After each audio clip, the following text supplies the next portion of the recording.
नमस्कार, अनुप्रिताज किचनमध्ये आपले स्वागत आहे. चला तर आज बनवूया चवळीची उसळ, तेही कुकरमध्ये,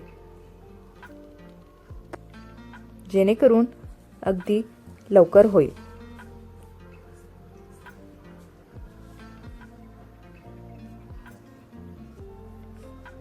त्यासाठी चवळी मी आधीच भिजत घातलेली होती.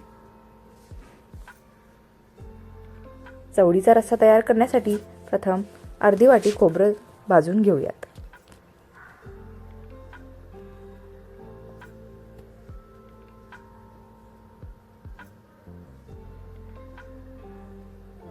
खोबरं चांगलं खरपूस होईपर्यंत भाजायचे आहे. आपलं खोबरं भाजून झालेलं आहे. तर आता त्याच कढईत आपण कांदा भाजून घेऊयात. त्यासाठी मी एक कांदा घेतलेला आहे.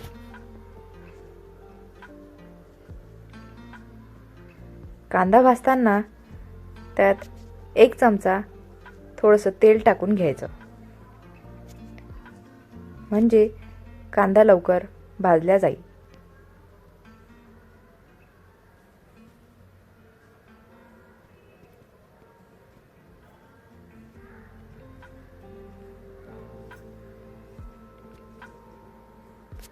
कांदा चांगला गोल्डन ब्राऊन होईपर्यंत भाजून घेऊया.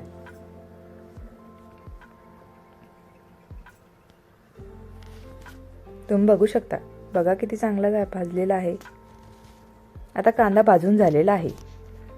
वाटणासाठी थोडंसं थंड करून घेऊयात. आता वाटण वाटून घेऊया. त्यासाठी अर्धा कप पाणी घेऊया. वाटण तयार आहे. आता कुकरमध्ये 2 चमचे तेल टाकून घेऊयात.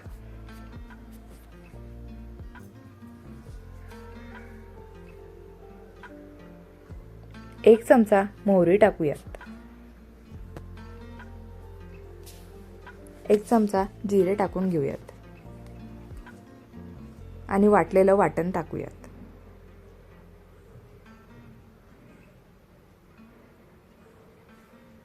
हाय फ्लेमवर चांगलं ढवळून घेऊयात, जेणेकरून त्या वाटणातलं पाणी पूर्ण सुटून जाईल आणि आपलं मिश्रण चांगलं दाटसर होऊन येईल.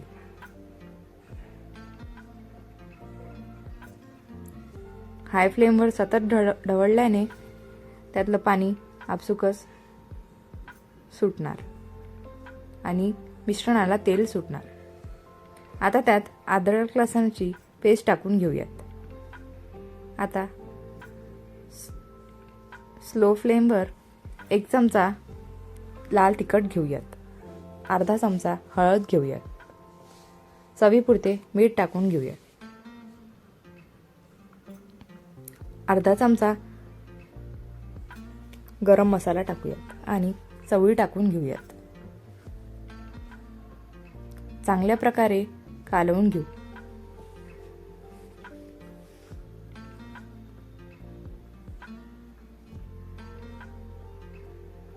आता अर्धा ग्लास पाणी टाकून घेऊया. कुकरचं झाकण लावून 2 शिट्ट्या काढल्या की चवळीची उसळ तयार होईल. आपली चवळीची उसळ तयार आहे.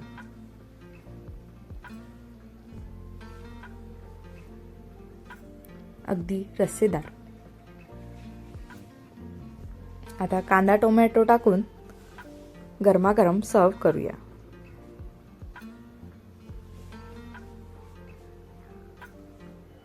थँक्यू. लाईक आणि सबस्क्राईब करायला विसरू नका. थँक्यू.